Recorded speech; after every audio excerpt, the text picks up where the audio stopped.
Hello and welcome to Smooth Finish. We're excited today to talk to not only one, but two experts with one of our panel's guest host always being an expert in his field. And we're going to have Miss Nadia Beane, who's the COO at Jack's Magic, a chemical manufacturer. She's going to be with us. What we're talking about today is the use of sequestering agents and other chemicals in the startup process, and then the use of them, in maintenance, and really why they're so important and why we stress them at the National Plaster Council, and specifically startup. And then we want to talk about the benefits on down the road. As always, I have my two buddies here. Mr. Rob Romano, how you doing, Rob? Welcome back. Thank you. Feeling great, doing good, ready for Halloween. Couple more weeks. And Chris, of course, I already mentioned your name, Mr. Chris Marcano. It's great to be here as always. Anybody listening as well, I extend an invitation out. Find us in Las Vegas if you're attending the International Pool Expo, and give us some ideas, give us some feedbacks, comments. But looking forward to have this amazing conversation with a no more of a knowledgeable person is out there than our guest Nadia. So we're looking forward to this one. All right, Nadia, now you've been spotlighted. Welcome. Hey, thanks so much for having me today. Well, thank you for joining us. It was a very long commute. So let's just go ahead and get into it, because there are so many questions. There seems to be more and more confusion out there in the world. And in my opinion, a lot of it's unnecessary, right? I always look at this and I think to myself, we are as an industry borrowing trouble by taking on all these new items, new ways, new processes, new practices, where in reality, and this is in my opinion, I think that we need to focus on just understanding the environment of a new pool startup, right? And specifically, this conversation, understanding what additional products can be used and technologies can be used, and more importantly, how they can be applied at startup to aid in that process and to ensure a proper finish, but also on the bigger picture, understanding from a maintenance process and procedure, what kind of technologies and products to add to keep that amazing, immaculate finish looking pristine and holding up to years and years and years of use. So having said all that, we decided to bring in Nadia because nobody knows the stuff better. I'm number two, I think. Nadia's number one for sure when it comes to different specialty chemical formulations, specifically the stain and scale, the big word out here that we're going to talk about, sequesters, like what is it? What do they do? So that's really what we want to start to kind of kick off this conversation. If you all look, and I invite everybody who's listening, go there now, look up the NPC startup procedure card. A Google search will take you right to the site. You don't even have to type in a web address, just put in NPC startup. It will take you there. It's a free PDF, it's downloadable. But if you will follow those proven rules, you will see on day one, it is, quote, I'm using air quotes now in the video, highly recommended to use a quality product during the startup process. And that's what we want to talk about today. So having said all of that, Nadia, I'm going to take a breath, but just let's kick this off. Like when we're filling up a pool, right? That's really what's happening. It's a fresh fill. What exactly is the goal of adding a product specifically aided to help protect that brand new finish?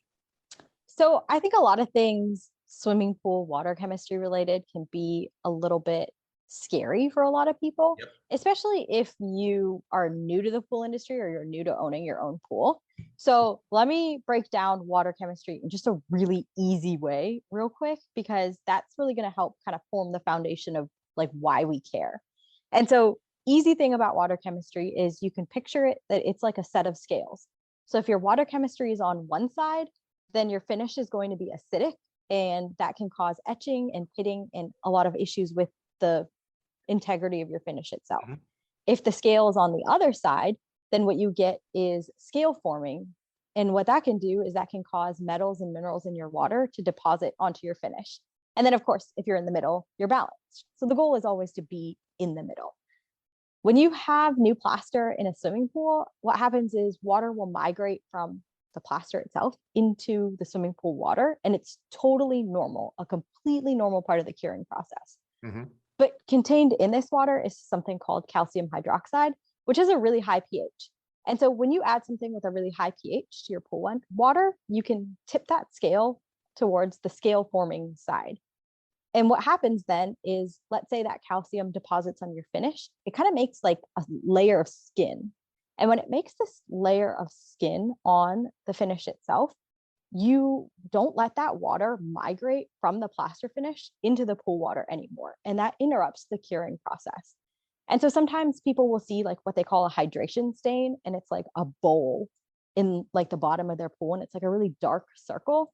And basically what they're seeing is trapped moisture. It's that water that's like waiting for its chance to eventually migrate out of the finish. And so what you're hoping to do with the sequestering is you're hoping to kind of collect that calcium.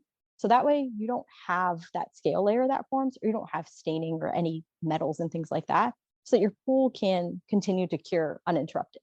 So NPC suggests a 28-day startup because 28 days is kind of the accepted length for curing a new plaster pool.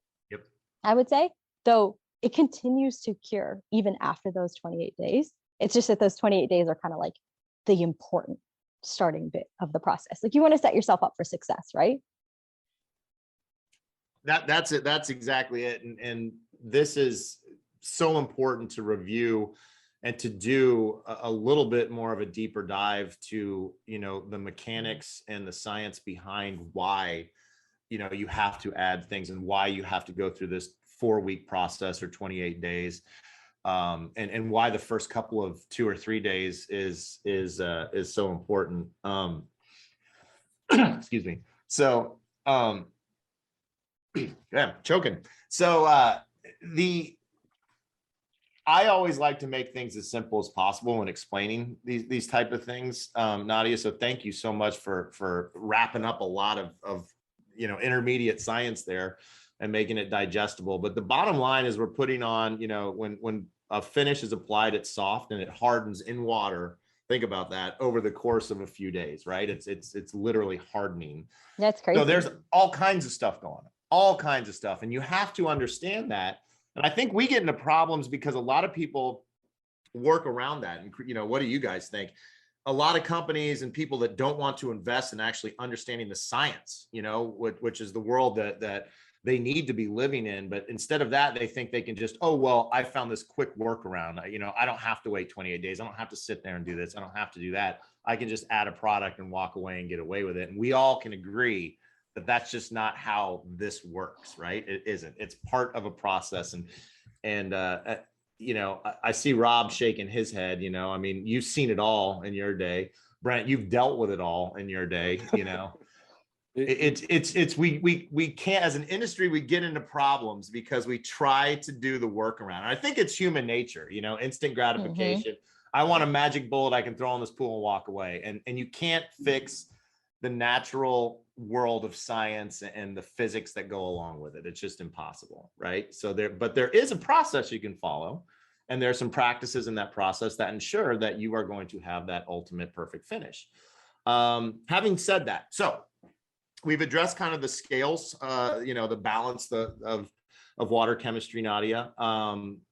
Let's kind of talk about what exactly we can do once we get an understanding on a fresh fill that there is, you know, some science going on. There's some chemistry at play, especially with that exterior finish. By the way, anybody who's not just listening and not watching this video, you would have seen my really grossed out face when Nadia said there's like a skin that forms on it. That painted such a weird picture for me, but it's a total accurate description, right? There is like a thin film, like almost gritty layer that can develop.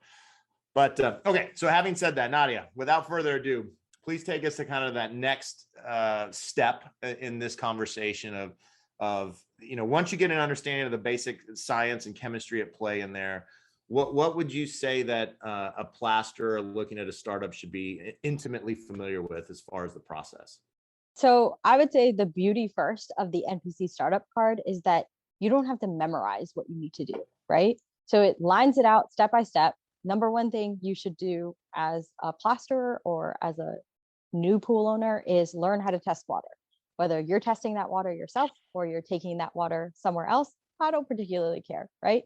Just test your water, test your fill water, and know intimately what your fill water is like, Yes. right? Yeah.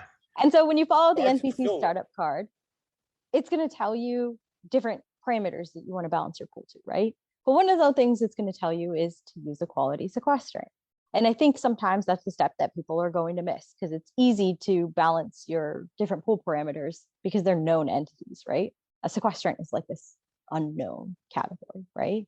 So I want to tell you why I think it's important to use a sequestrant or what that sequestrant's accomplishing for you, right? So you know that you have that skin layer. And what you're hoping to do with a sequestrant is basically controlling that calcium to make sure that there's less of a chance of that scale layer forming. And so ultimately, you want to kind of help things keep moving along. I think the thing that most people forget that's also a part of this process is that you're also using a sequestrant to help offset some of the imperfections of your fill water. And this is going to be something that's relevant whether you have a plaster pool or not. In Florida, especially, I think a lot of people think like they have a fiberglass pool, so it doesn't matter what their fill water is, but that's not true at all. It's still so important. So, Yep.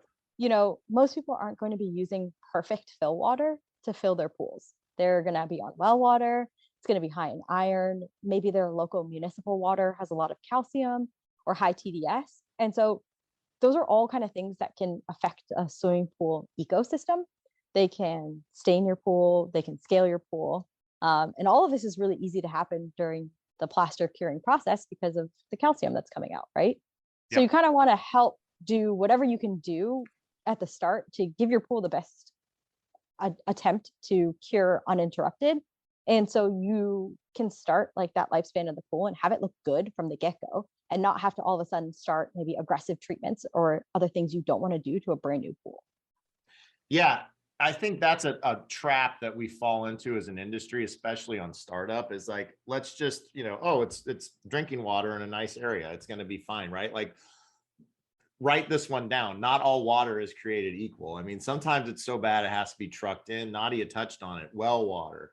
Some areas calcium is off the charts and you're guaranteed you're going to have excessive scaling no matter what you do, essentially, unless you significantly make changes or alter that water. Sometimes the water is so soft, it's been softened at some point that it's aggressively seeking out calcium. So we also have all kinds of issues with different types of metal staining that's becoming more and more common out there, as weather patterns shift and everything else. And there's always regulatory things that are at play too with source water, but we've got copper, we've got iron, phosphates are there. These municipalities are introducing phosphates into the fresh water so they don't have a Flint, Michigan problem over here.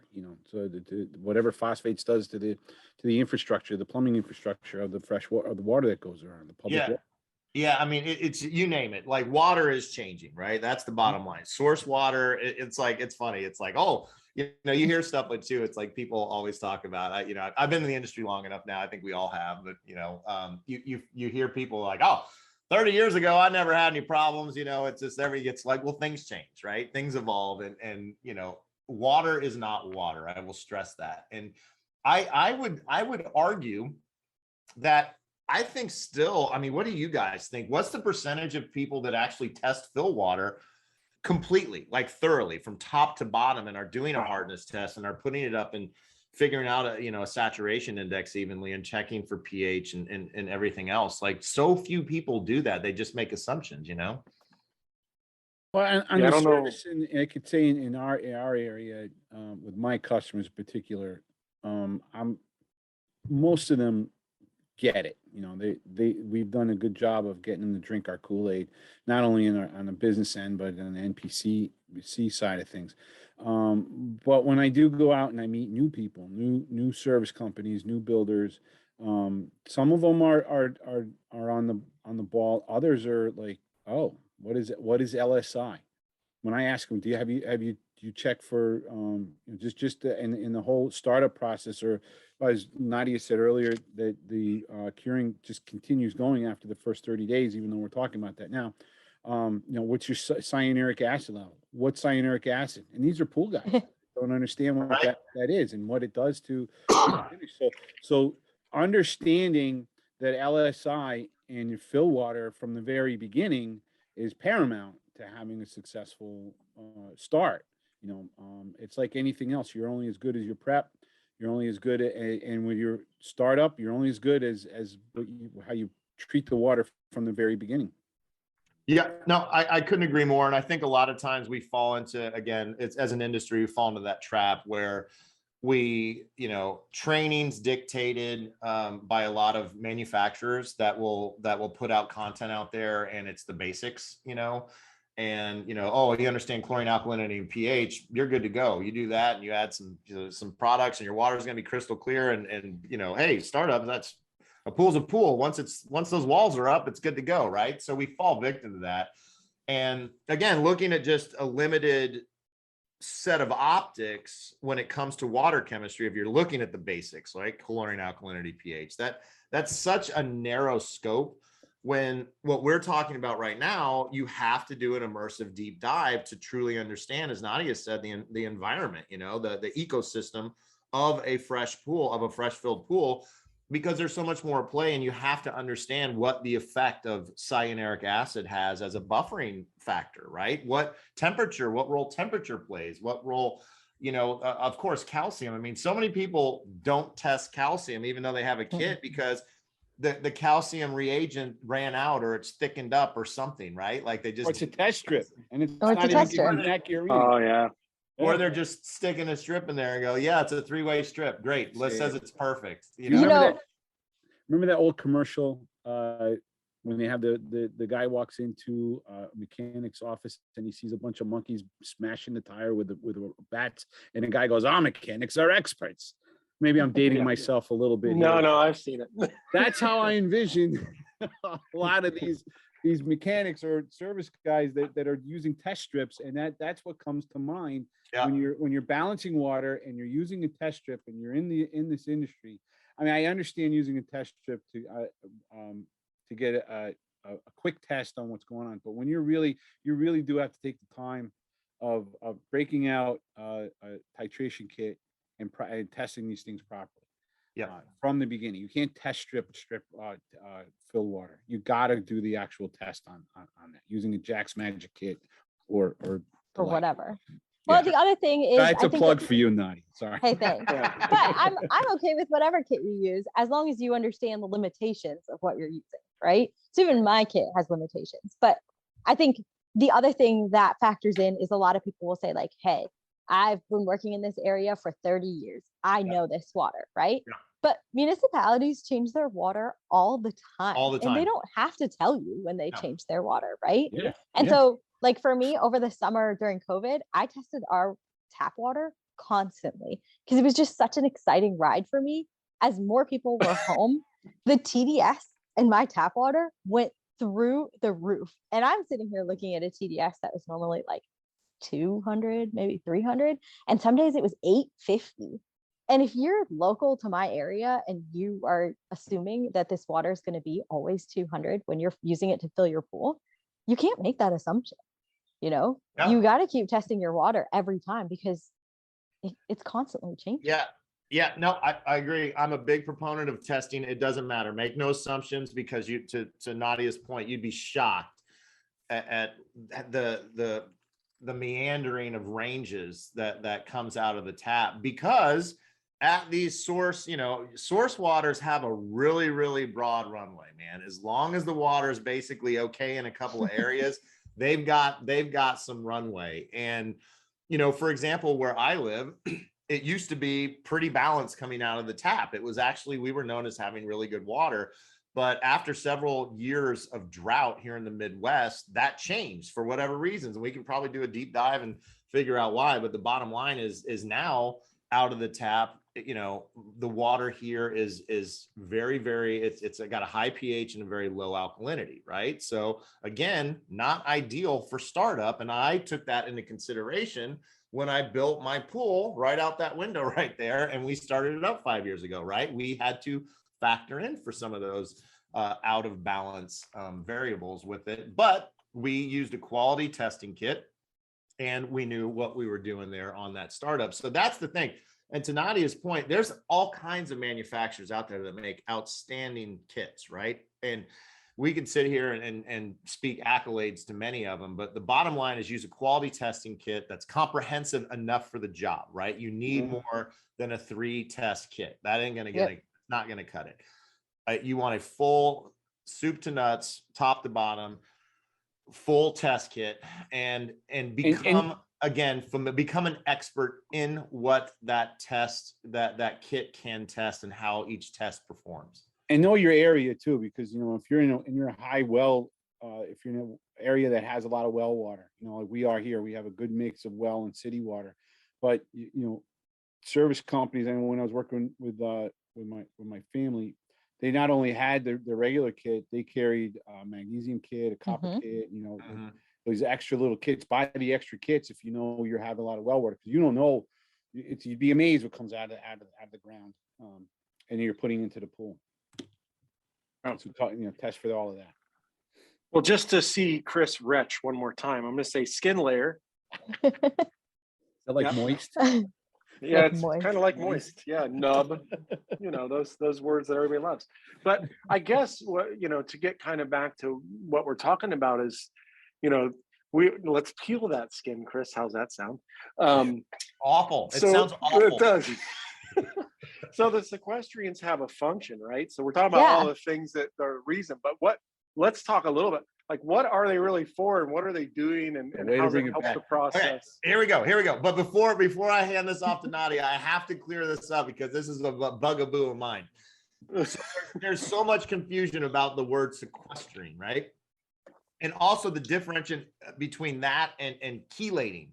So let me just I like to explain this to folks. So those are separate things, but kind of similar. So a chelating agent is something you can add to a body of water that will basically affect a molecule. And think of a chelator as a claw. And I'm holding up my hand for those listening right now that aren't watching, but it's a claw that grabs a hold of something. So think of my hand grabbing a baseball, right? And if I did that, my hand does not completely cover the baseball. It's linked up to it, but there's still pieces or exposed parts of the baseball, right? That's essentially what a chelator does. It complexes partially a molecule, so it can alter it, making it less likely to basically attach to other things, potentially causing bad things to form in a swimming pool. Now, I'm going to set Nadia up here. A chelator completely encompasses typically that same molecule. So instead of just grabbing it like a claw where there's still some things exposed, a sequestering agent will basically, and correct me if I'm wrong in my description from your account, Nadia, but it's basically like a peanut M&M where the peanut is completely covered up, right? And guess what? The molecule becomes bigger. So kind of think of that as because there's a lot of manufacturers out there guilty of it, a lot of confusion, of stirring up confusion, but basically they're two different processes, and they're both great technologies when used correctly, they're great processes in preventing staining, scaling, things like that. But when it comes to startup, I definitely think that it's something that has sequestering capability is 1,000% the way to go. So that's my 2 cents. I'm off my soapbox now. Nadia, So take it away. I'm going to use maybe a slightly dubious word, but I'm going to go with clump. So I'm going to say what a lot of sequestrants do is they'll clump together with metals. And by doing that, they're going to become bigger, right? So you may have had individual molecules before, but now that they're together, they're in a bigger size, basically. Yep. And because they're in a bigger size, a sequestering agent means that that molecule now, the sequestrant metal molecule, can now get filtered out. And so it really obviously gets complex depending on the kind of filter you have. But let's just say, right, before separately, not going to get filtered out. Together, it can get filtered out. And so the goal is with a sequestrant to get as many of those molecules big enough. So as much of those metals and those calciums and things like that clumped together with sequestrant molecules so that it's big enough to get caught in the filter. And then that way it can't recirculate and it can't stand a chance at staining your pool finish. And so a chelating agent is going to still make sure that that metal can't like stain your finish, but it's a different methodology to do that, right? Yep. So with a chelating agent, you typically have to like redose it because you want to make sure that it still can link to that metal or claw to it, or however you want to speak to that. Versus with a sequestrant, you're using it up as it takes metals out of your water. Yep. And so if you have a really bad metal problem and you don't add enough sequestrant, you won't be able to be effective at, helping with that metal issue, because the sequestrant literally gets used up as it, picks up metals, right? And so there are two different methods, and they both can be helpful at startups. They can both target calcium in particular is what we're aiming for, right? But you should definitely talk to a service professional or call some manufacturers of products. Everybody has like an 800 number. They can answer questions for you, and try to get a product that works well for your specific pool, because you know your pool best, right? And so that way you're getting something that targets your problem. And that's going to work best for your situation. I couldn't agree more. So just rule of thumb with startups, in my opinion, a sequestering agent is a way to go, because you're basically, flooding, for lack of a better term, this compound that's going to basically grab a hold of the bad things that are in the water and remove them, where a chelating agent is going to basically grab a hold of them, but not agglomerate and clump those things together where they're actually removed. It's more of if it bonds to it, makes them less dangerous, right? So that's really what we're doing when it comes to using a quality sequestering agent. And Nadia nailed it on the head. Like, there's a lot of manufacturers out there that make good products, but educate yourself. Like, look around, ask around, and again, a good quality product is going to be only as good as the manufacturer and the expertise behind it. So reach out and talk to the reps and talk to their technical directors at these organizations that can help guide you out there to get the best products into your hands. Because maybe a startup, I can guarantee you, a startup in Denver, Colorado in March is not going to be the same environment or ecosystem in that pool as one in Death Valley, right? In March. It's just not. It's going to be completely different water and conditions and everything else. So different products can potentially, and different configurations of these technologies can be better for specific needs out there in your area. So educate yourself with your source water, and reach out and talk to these manufacturers and let them educate you, because that's what it's really all about. It's like telling you how to use these products right. And more importantly, which products probably won't benefit them. Well, and one other real quick important point is the continuous circulation up front. Oh my God. It's allowing, right, with a filter and monitoring that filter, because we can do what we want and grab them. If we're not using a filter and moving the water, then it's just going to stay in the pool. What are you talking about? Just throw a hose in, and then when you go to bed at night, turn it off. It'll be fine. There won't be. I gotta run the pool 24 hours a day. So you know what, Brent? Thank you for bringing that up. It doesn't matter. Again, it doesn't matter what product you use if you stray from the process, right? Right. Yeah. So I'm not going to drop names, but I have a friend who's been in the industry a long time. And they did just what we said. They had their pool replastered in Phoenix, Arizona, and they were filling it. And sure enough, inadvertently, they shut off the water, went to bed, came back out the next day, turned on the water. And that, I think, 7-8 years ago. And there's still a distinct line right at that spot. It's about an inch long, and it'll get you, So the water needs to be moving. It definitely does. Once you start to fill it, follow the instructions on the startup sheet.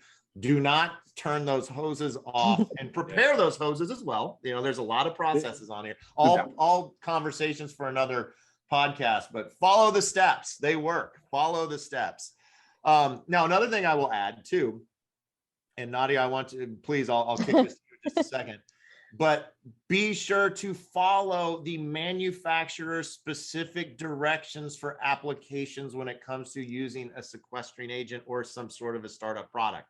Because sometimes they say to dilute it, sometimes they say not to. Sometimes it says add with X amount of water in the fill, but you definitely want to not have this product touch a bare wall before it's actually under the water line. So there's a lot of things too that can be a lot of potential risks that can be avoided if you just simply follow the directions. And I'll be the first to admit, I am so guilty of not reading directions. So Nadia, can you elaborate please on that one for us? Well, you definitely don't want to also assume like dosages are consistent across brands. You Mhm, also probably don't want to use some from one brand and some from another brand. I mhm. would probably say most brands don't cross test with other competitive brands, right? Yep. And so that's something you want to pay attention to. You don't want to overdose, that's obvious, but you also don't want to underdose because you're not going to yield the same results and you're not going to get what you think you're going to get out of it, right? But I think like all jokes aside and all of this being said, the number one thing I would recommend to people, given the number of like technical calls we take on a regular basis, is learn how to measure the volume of your pool. Go out there, measure your pool, log on to the internet, Google like pool volume calculator, ask your builder and figure that out. Because everything that you're going to do, all the decisions that you're going to make will need to know your volume of your pool in some way or another. And the number of people who don't know the volume of their pool, like myself included, I don't know the volume of our pool, right? But do Uh, you know the formula?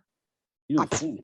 like Yeah, you math know. is hard, okay? Like I can Late- give you like a Just if for it's you, Length a- times width times I'll average make it depth. easy for you. Come on. It's length times width times average depth times 7.48. And if you're lazy, 7.5. Yeah. That gives you your volume of water. but what if I have a kidney shaped pool? Well, then you try to get close. You know, you The- might be the a few good thousand news- gallons off, but yeah, you So, know, The not good news 20. is that there are so many cheating Rectangle pool. calculations that are Yeah. out there on the interwebs that you can find just for this specific thing. But I agree, Nadia, we share the same pain of so many customer service calls where it's, whether it's homeowners or professionals or commercial applications as well, where people are operating off of a false pretense, right? That they have X amount of water in front of them, that they have X amount of volume that they're dealing with.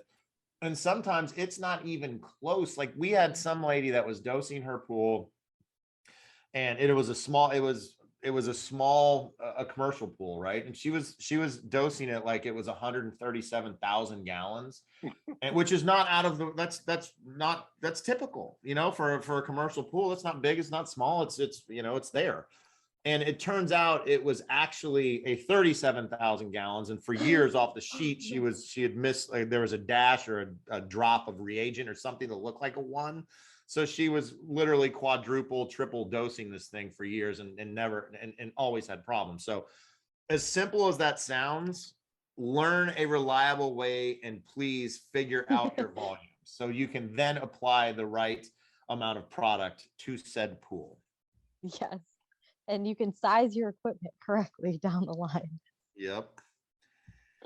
So I Now- guess with all that, yeah, with that being said, so that's all startup. We've talked startup, but I know that there's benefits of using some of these products long term, and there's probably some reasons you would want to for remedy cost if you didn't.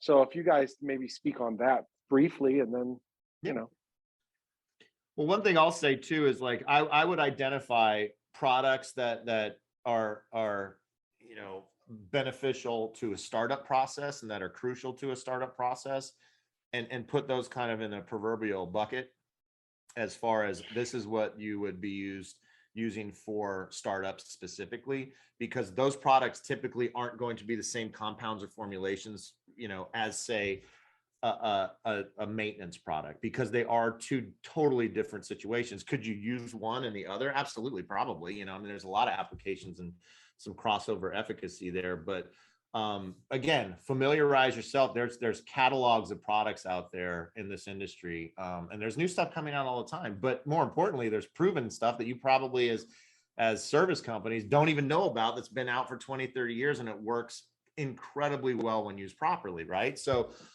educate yourself too. But there is a big difference, and I'll throw this back over to Nadia, in my opinion, between a lot of the startup products as opposed to formulations of products used specifically or created for maintenance issues that can be more, you So know, what- sequential dosing, smaller throw- concentrations. Let me ask this, because one of the things that I the feedback that I get from our customers and homeowners is not just, you know, after the startup process, you're committing your 30 days to the MPC startup, but then afterwards the attention that the pool is getting goes to once a week, and it's after the the startup gets handed over to the service part of it, and then once a week aspect, the pH and the alkalinity, or the pH in particular, is still climbing. How does a sequestering agent, for example, help with keeping the scale from forming when you're not paying attention, or as much attention to the pool as you would have when it was during the first 30 days? Does it help mitigate having it on a sequestering or a chelating program? Does that help mitigate the scale that's potentially going to form on the pool 2, 3, 4 months down the road? So let me say this. I know everybody with a salt pool was probably sold a salt pool as a problem-free, no effort needed swimming pool, right? And I get it. A salt pool is a lot easier in a lot of instances, right? But that doesn't mean that they're problem-free. And so, like, obviously, I live in Florida. It's a very warm weather climate. And so when we see salt pools that have maintenance once a week, it's super hot, lots of people are using the pool. What ends up happening is their pH drifts high, and it drifts high really quickly. This is totally normal for a salt pool, by the way, right? This is how a salt pool works. It like creates a byproduct that has a really high pH. And so absolutely normal, right? The reason I recommend a salt pool, the reason why I recommend every salt pool is you should use the sequestrant, is because that high pH will put you on that side of the scale that is staining or scaling really, really easily, right? Because it's a high pH. So you're using a product to help collect those metals, help collect that calcium in this case.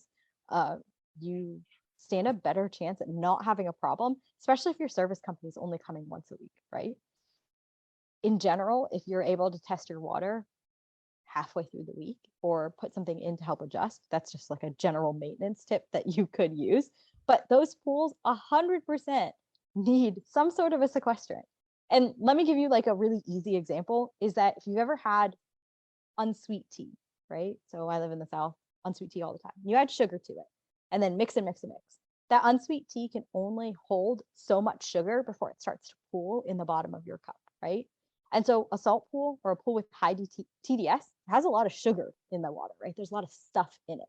And so adding a little bit more stuff like metals or other things like that is sometimes all that's needed to get it to a point where the water can't hold that much material anymore. And when it can't hold that much material, it's just going to let it drop onto the finish. And most of the time it's really ugly and it's probably July 3rd and you have a party the next day, right? And so using something like a sequestrant on a regular basis is just so much easier to help prevent issues before they become a problem. And again, like a lot of ways to fix staining issues are going to be a little bit more aggressive, or maybe you can't swim while you're doing it, right? There's a lot of what I'm going to call like things that you don't want. If you have to remove those items down the line, of course we can do it, but do you really want to not swim, or do you really want to compromise the lifespan of your finish? And I would say no. I would say use a sequestrant or use something targeted to your specific problem early or all the time, right? Yep. But what I would also say is that like lots of manufacturers out there have different formulations for different needs. So to speak to like what Chris said, they may have a startup product and that's going to be in their startup bucket, right? But if I have a salt pool, I'm probably going to want to use a salt specific product.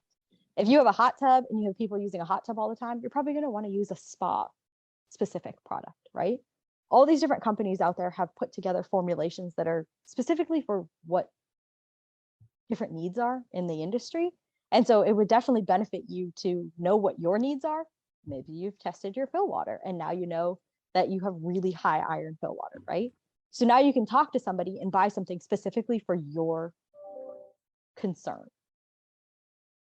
You don't have to just buy a generic item and hope it works, right? Yeah, pool formulations matter. I will repeat it. They're there. These products are all slightly different or significantly different for a reason.